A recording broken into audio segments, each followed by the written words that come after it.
Hello, আসসালামু আলাইকুম। Welcome to my channel. আমি মাশকুরা আক্তার। আবার নিয়ে আসলাম নতুন আরেকটা রেসিপি। অনেক দিন পরে আমি আজকে বানাবো ডিমের কোপ্তা। এটা আমার আমেরিকার লাইফে প্রথম।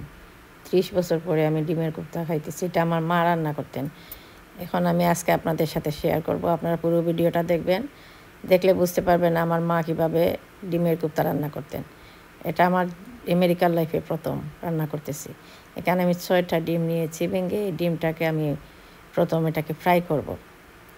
এই ডিমটা ভেঙে এটা দিয়ে কাঁটা চামচ দিয়ে এটাকে আমি ভালোভাবে একটু লবণ দিয়ে মিক্স করে নেব। আপনারা আমার ভিডিওটা দেখবেন, পুরো ভিডিও না দেখে কমেন্ট করবেন না। আপনারা ভিডিও দিলেই না দেখেই বলেন নাইস, ওয়াও, ইয়ামি। কেন এগুলো করেন? ভিডিও দেখবেন, যারা কাজ করেন ভিডিও দেখবেন, দেখে কমেন্ট করবেন, তাহলে দেখবেন আপনার রিচ এঙ্গেজ বাড়বে, আপনার ভিডিওগুলো ভাইরাল হবে। আর যদি এভাবে কাজ করেন না, তাহলে ভিডিওগুলো ভাইরাল করতে পারবেন না। তাই মন দিয়ে কাজ করবেন। আর যারা কাজ করেন না, তারাও ভিডিওটা দেখবেন, তাহলে শিখতে পারবেন আমি কীভাবে ডিমের কোপ্তা রান্না করি। এখন আমি ফ্রাই প্যান বসিয়েছি। ফ্রাই প্যানের মধ্যে একটু তেল দিয়ে ফ্রাই প্যানটা গরম হয়ে গেছে।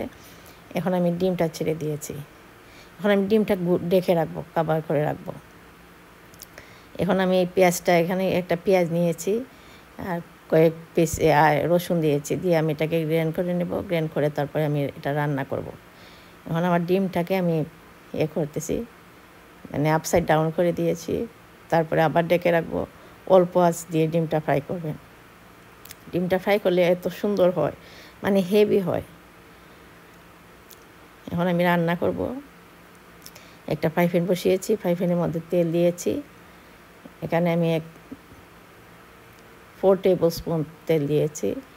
আর এখানে আমি পেঁয়াজটা যে ব্লেন্ডার করে নিয়েছি, পেঁয়াজটা দিয়ে দিয়েছি। এটার সাথে আমি রসুনটা দিয়ে দিয়েছিলাম।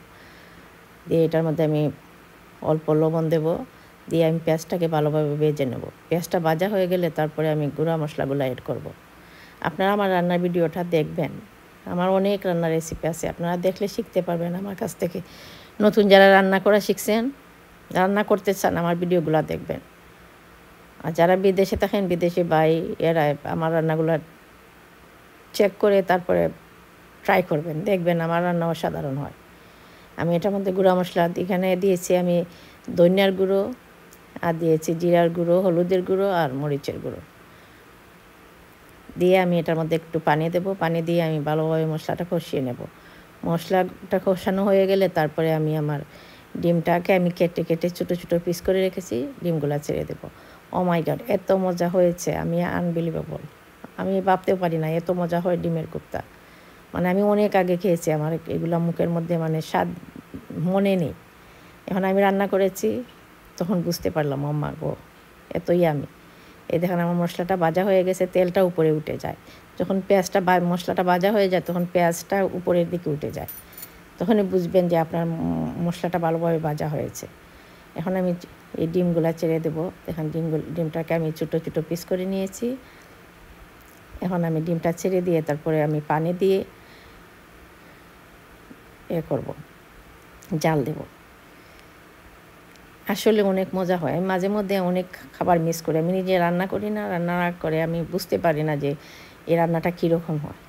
আমি আজকে আরেকটা রান্না করেছি, আরেকটা ভিডিও দেখাবো আপনাদেরকে আমি কী রান্না করেছিলাম। আপনারা আমার পেজে চোখ রাখবেন। আমি নতুন ইউনিক কিছু নিয়ে আসতে চাই। আমার কাছে লাগে, আমি যা নতুন রান্না করি, নতুন রান্না করে খাই, এটা আমার মনে হয় আমার কাছে অনেক, আমার কাছে ইউনিক। জানি না আপনাদের কাছে ইউনিক কিনা, আমার কাছে ইউনিক থাকে। বাট আমার ডিমের কোপ্তাটাও অনেক মজা হয়েছে। আমি এটার মধ্যে কয়েকটা কাঁচামরিচ দিয়েছি, এখন ধনিয়া পাতা দিয়েছি। পানি পরিমাণ মতো দেবেন। ডিমের মধ্যে পানি দিতে হয়, একটু পানি দিলে তার পানিটা শুকিয়ে যায়, ডিমটা টেনে ফেলে। এই দেখেন আমার ডিমের কোপ্তাটা হয়ে গেছে, কী লোভনীয়। যদি ভালো লাগে আমার ভিডিওটা লাইক কমেন্ট করে শেয়ার করে দিবেন, সুন্দর একটা কমেন্ট করে যাবেন। এই দেখেন, আপনারা খাবেন, ট্রাই করবেন। ভালো থাকেন, সুস্থ থাকেন, আমার জন্য দোয়া করবেন। আরও নতুন ভিডিও নিয়ে আসবো আপনাদের মাঝে। ভালো থাকেন, আল্লাহ হাফেজ।